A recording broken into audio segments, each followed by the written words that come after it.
1965. Dikala itu pemilik apoteker itu adalah pengusaha, sedangkan apoteker sebagai penanggung jawab apotek.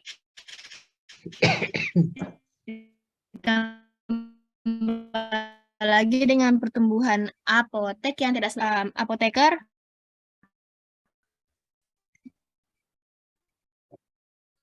Ya, silakan lanjut ya. Saya ini angkat telepon dulu ya. Silakan. Apoteker itu dia tidak penuh waktu apotek dan pekerjaan di apotek dikerjakan.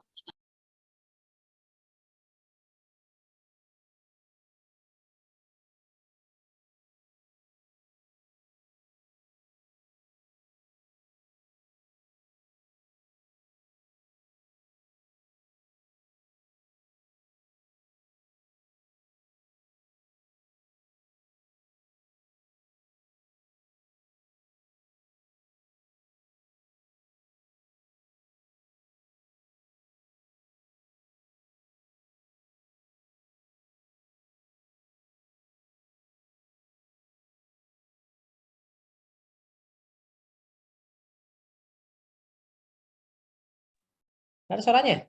Lalu dikeluarkan PP nomor 51 tahun 1980 yang tujuannya untuk memposisikan apoteker dengan ini menjadi tempat pengabdian profesi apoteker.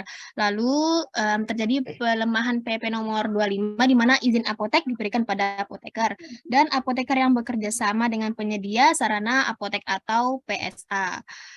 Lalu untuk PP nomor 25 tahun 1991 dia memberi dampak positif seperti peningkatan honor di sebagian apoteker komunitas. Tetapi apoteker di apotek komunitas swasta masih juga jarang datang ke apotek.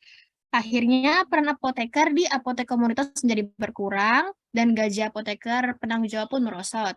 Di 2008 ISFI yang saat itu dipimpin oleh Haryanto dan Nutirto mencanangkan program tatap tiada apoteker tiada pelayanan.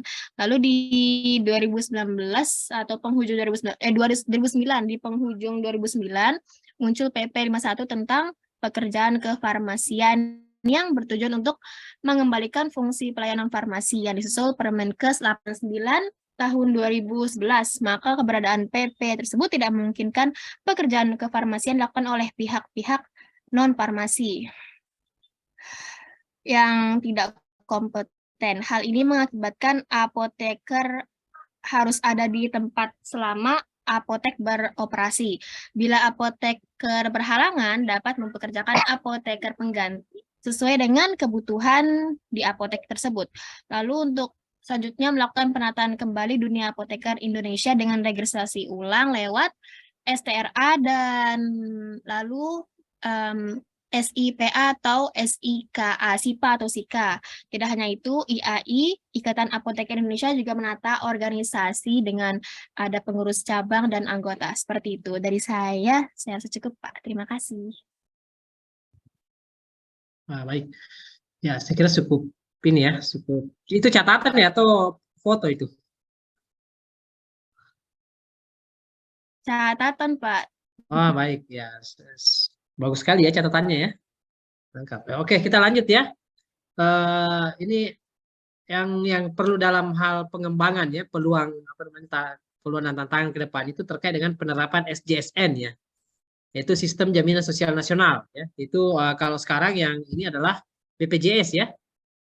BPJS ya. Nah, jadi sistem ini berdasarkan ini apa namanya sudah diatur dalam undang-undang ya. Jadi SJSN ini merupakan suatu sistem pelayanan sosial yang diberikan oleh pemerintah kepada masyarakat melalui perlindungan akibat dari kecelakaan kerja ya, sakit ya, kehamilan, masa tua dan lain-lain. Jadi yang sekarang kita kenal dengan BPJS.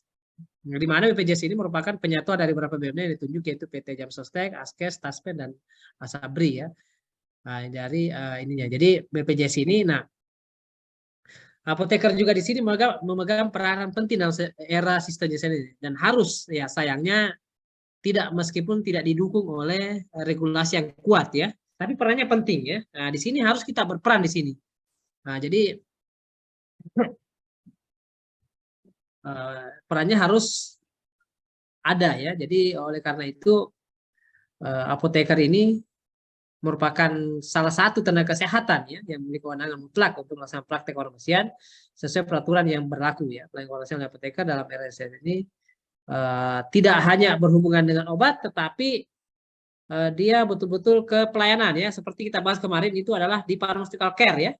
Jadi sistem ya. Jadi sistem di situ. Jadi yang paling penting itu adalah etik ya seperti itu ya. Nah, karena kenapa? Karena obat di sini semua sudah dibayar atau sudah masuk dalam domain penyelenggara BPJS ya. Jadi kita hanya menggunakan seorang farmasi hanya memberikan layanan dibagi ke apa ini ada namanya sistem kapitasi gitu ya. Jadi di mana di sini pengakuan ini ya sama tadi dengan berlakunya tatap tadi itu adalah kelanjutan dari di sini juga sangat penting. Kenapa? Karena di sini harus apoteker harus standby ya atau harus siap untuk memberikan layanan kepada pasien baik di apotek maupun sarana kesehatan lainnya. Nah, dengan moto no pharmacist no service ya. Jadi dalam sistem pelayanan kefarmasian terutama fasilitas pelayanan ini seperti apotek ya, instalasi rumah sakit, puskesmas, klinik, toko obat ya atau praktek bersama ini tidak lagi berorientasi bisnis kalau di sini ya pelayanan itu ya.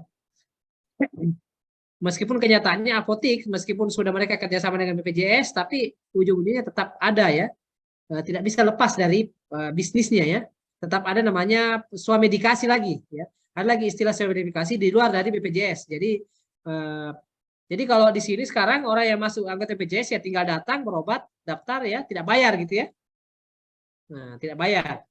Tidak bayar. Kenapa? Karena bayarnya sudah per bulan. Ya. Per bulan biasanya kalau golongan 1 berapa puluh ribu gitu ya. Nah itu sudah. Jadi dengan BPJS ini sebenarnya meskipun belum optimal sebenarnya. Kenapa? Karena sistem kapitasi yang dimaksud itu ada salah persepsi dari konsep awal. Sampaikan. Harusnya itu semakin sedikit orang datang ke apotek atau puskesmas berobat, itu harusnya pendapatan dokter semakin banyak. Jadi sistem kapitasi itu misalnya logika awalnya ya begini, 100 juta per bulan dikasih. Itu kalau tidak ada dokter, tidak ada pasien datang dalam sebulan itu, maka uang itu dibagi-bagikan ke tenaga kesehatan. Karena sudah kapitasi. Semakin banyak pasien datang atau tidak sehat itu masyarakat, maka semakin besar biaya dikeluarkan dan tidak dapat apa-apa dokternya. Ya. Cuma karena itu tidak menguntungkan bagi tenaga kesehatan terutama dokter, maka tidak begitu ya. Sekarang klaim tetap yang berlaku adalah ya Allah banyakkan saya orang rezeki gitu ya. Artinya banyakkan orang sakit. Semakin banyak pasien berobat, semakin banyak kapitasinya, sistem rujukan yang layanan diberikan dan itu dibayarannya gitu. Jadi tetap tidak berubah dari konsep awal. Hanya memindahkan ya. Memindahkan sistem pembayaran. Kalau dulu masyarakat langsung bayar, kalau sekarang bayar duluan. Sakit tidak sakit bayar gitu ya. Masih mending dulu, nanti dulu bayar kalau sakit gitu ya. Sekarang tidak, biar sehat tetap bayar. Tapi ada lagi katanya subsidi gitu ya. Subsidi lagi-lagi adalah sistem riba ya. Dalam sama dengan asuransi itu riba itu ya, seperti itu. Tapi saya tidak mau berbicara lebih panjang lebar ke situ ya sistem itu. Tapi harusnya itu begitu tadi. Jadi misalnya di kapitasi ya, satu wilayah itu sekian ribu ya, diprediksi 1 juta per bulan orang dana obatnya gitu ya. Kasih berarti kalau ada 1 juta penduduk di situ 10 orang misalnya berarti dapat 10 juta. Kalau dapat 100 berarti dapat 100 juta gitu ya. Nah 100 juta itu kalau dalam sebulan itu tidak ada orang sakit, semua sehat, tidak ada yang berobat di rumah saya ini, maka uang itu dibagikan ke tenaga kesehatan. Itulah keuntungannya dia. Jadi semakin sepi tempat pengobatan, semakin banyak penghasilannya dokter. Semakin banyak orang sakit, kan semakin sedikit hanya gaji pokok diambil. Kenapa? Hanya digunakan untuk membiayai kalau orang sakit itu dana itu. Artinya apa? Sistem promotifnya jalan gitu. Kalau sekarang kan tidak preventif. Ya mudah-mudahan banyak orang sakit gitu ya, dapat rezeki, dapat klien gitu ya. Itu masih jalan, tidak ada gunanya ya. Hanya sistem asuransi bedanya adalah sakit tidak sakit orang bayar. Itu bedanya. Kalau dulu itu bagus. Memang sakit ini tapi jangan juga diklaim nanti kalau banyak pasien. Jadi harapannya akhirnya apa? angka kesembuhan pasien itu kecil. Kenapa? Karena harapannya berbanggalah tenaga-tenaga medis kalau tenaga kesehatan, kalau banyak pasien datang ke rumah sakit atau di puskesmas. Karena banyak klaim gitu ya. Harusnya itu terbalik. Nah, ini apa namanya? Ini yang persis saya tangkap dari kapitasi itu, tapi ternyata bukan dikapitasi tapi dikapitalisasi gitu ya. Berbeda istilah itu kapitasi dengan kapitalisasi ya. Nah, ini dikapitalisasi ya, keuntungan. Tapi kalau ada ini silakan, kalau ada yang tidak benar begitu silakan diinikan. Ini semuanya apa harapannya itu seperti ini. Jadi harapannya itu upaya promotifnya itu meningkat gitu ya. Harapannya orang tidak sehatnya itu naik, bukan kuratifnya. Jadi ya upaya preventif, pencegahan dan promotifnya itu yang meningkat, bukan kuratifnya. Buktinya apa sekarang ya? Dengan adanya Covid sekarang ya, upaya kuratif gagal total. Ya, tidak mampu. Seandainya virus ini tidak mundur sendiri, tidak menyerah sendiri, dia tidak mati kita semua. Ya, tidak ada obatnya. Dia mundur sendiri tuh, dia capek ini, tidak ada perlawanan manusia ini. Akhirnya dia mundur sendiri pelan-pelan. Ya. Jadi dokter tidak bisa berbangga kalau itu mereka berhasil mengurangi ini. Bukan. Virusnya mengundurkan diri, tidak mampu manusia lawan. Nah, jadi harusnya ini kita di sini bagaimana caranya supaya orang sehat itu meningkat. Ya, tidak banyak. Kita lihat ini ya, apa namanya grafik ininya dari 2022 ke 2024 ini harapannya itu apa namanya? Mimpinya ya. Tidak lagi orang sakit sedikit, hanya sedikit isi jadi kosong rumah sakit. Rumah sakit kosong. Tapi kenyataannya ini sudah 2022 ya masih dominan itu. Kalau kita mau masuk GD antri ya, tempat tidur full gitu ya. Itu kan kebanggaan itu rumah sakit. Kenapa? Rumah sakit tipe A, tipe B itu berdasarkan luas bangsal gitu, banyaknya bangsal gitu ya. A itu semakin besar gitu ya. Artinya bangga kalau banyak pasien datang. Ya, jadi tidak sesuai dengan realita yang ini, yang harapannya ini BPJS ini. Itu masalah, itu yang peluang yang gitu. Kenapa? Yang bisa menghitung itu melakukan rencana pembangunan jangka menengah dan itu adalah di apoteker perencanaan ya seperti itu. Kemudian aspek selanjutnya itu adalah pengembangan ini ya, saintifikasi jamu ya, herbal atau pengobatan tradisional. Nah, ini yang menarik ini. Lagi-lagi ini adalah bidangnya farmasi ya. Peluangnya farmasi, jadi tidak harus di apotek. Nah, ini sesuai dengan amanah Undang-Undang Nomor 36 Tahun 2006 ya. Itu pelayanan kesehatan tradisional merupakan bagian dari penyelenggaraan upaya kesehatan. Kemudian pasal 101 ya, sumber obat tradisional yang sudah terbukti berkhasiat dan aman digunakan dalam pencegahan, pengobatan, perawatan dan atau pelayanan kesehatan. Tetap dijaga kelestariannya. Kemudian Undang-Undang 36 ya tahun 2009 tentang kesehatan pasal 47 itu menyatakan bahwa upaya kesehatan diselenggarakan dalam bentuk kegiatan dengan pendekatan promotif, preventif, kuratif, dan rehabilitatif yang dilaksanakan secara terpadu, menyeluruh, dan berkesinambungan. Tapi tidak sesuai kenyataannya ya, karena susah mengubah pola pikir. Nah, kemudian pasal 48 ayat 1 butir B, upaya kesehatan melalui pelayanan kesehatan tradisional. Integrasi pelayanan kesehatan tradisional dalam pelayanan kesehatan formal merupakan program pemerintah, utamanya Kementerian Kesehatan, serta keputusan Menteri Kesehatan Republik Indonesia tahun 381 nomor tahun 2007 tentang kebijakan obat tradisional. Apa ya? Pertama, mendorong pemanfaatan sumber daya alam Indonesia ya secara berkelanjutan untuk digunakan. Nah, inilah yang mendorong kenapa alhamdulillah saya dapat hibah terus ya, minimal 300 juta per tahun untuk ini penelitian obat tradisional. Ya sekarang tahun ini saya kerja mengerjakan bawang tiwai, bawang dayak ya. Kemudian pasak bumi, tahu pasak bumi ya? Pasak bumi.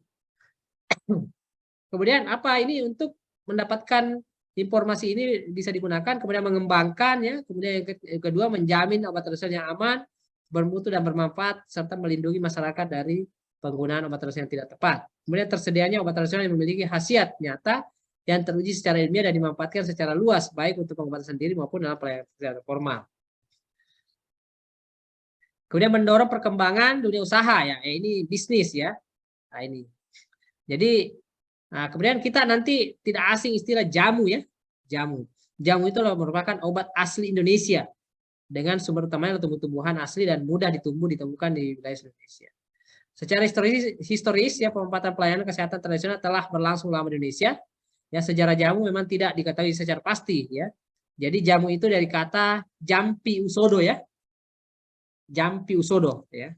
Nah, JAP Pupuk Usodo ya, di mana resep tradisional ya berasal dari resep tradisional baik yang tertulis maupun tidak tertulis ya, memiliki hubungan dengan kebiasaan-kebiasaan pada kerajaan-kerajaan yang pernah berjaya di Nusantara, terutama untuk menjaga kesehatan dan kecantikan ya para putri-putri keraton ya dulu ya. Jadi kalau dulu obat tradisional itu hanya di keraton ya, di masyarakat mana ada gitu ya. Kemudian ini ya sedikit hasil penelitian tahun 2013 ya, berdasarkan Riskesdas bahwa 30,4% rumah tangga di Indonesia memanfaatkan pelayanan kesehatan tradisional. Nah ini prospek ini apoteker bisa buka usaha gitu ya, bidang obat tradisional. Kenapa? Karena ini bidangnya ya. Bayangkan ya, di Kalimantan Timur saja ya, produsen atau industri obat usaha obat tradisional itu hanya 10% penanggung jawab dipegang oleh apoteker yang punya. Sisanya non apoteker ya. Jadi sangat miris sebenarnya. Ini harusnya peluang untuk para farmasis ya, apoteker atau lulusan sarjana farmasi untuk bisa mengembangkan di bidang ini. Ya tentu berat kendalanya adalah modal gitu ya. Modal saja. Tapi kalau kalian bisa, ini kan kalian 200 orang berkumpul 100 orang ya, anggaplah 100 orang ya. 100 orang itu mengumpulkan 10 juta satu orang sudah berapa ini bisa jadi modal kan? Berkolaborasi, tinggal bagi hasil. Nah, ini harapannya bisa ya, bisa dikembangkan untuk menjadi apa namanya? Penelitian ya, atau menjadi usahawan ya, atau bisnismen atau entrepreneur ya di bidang obat tradisional.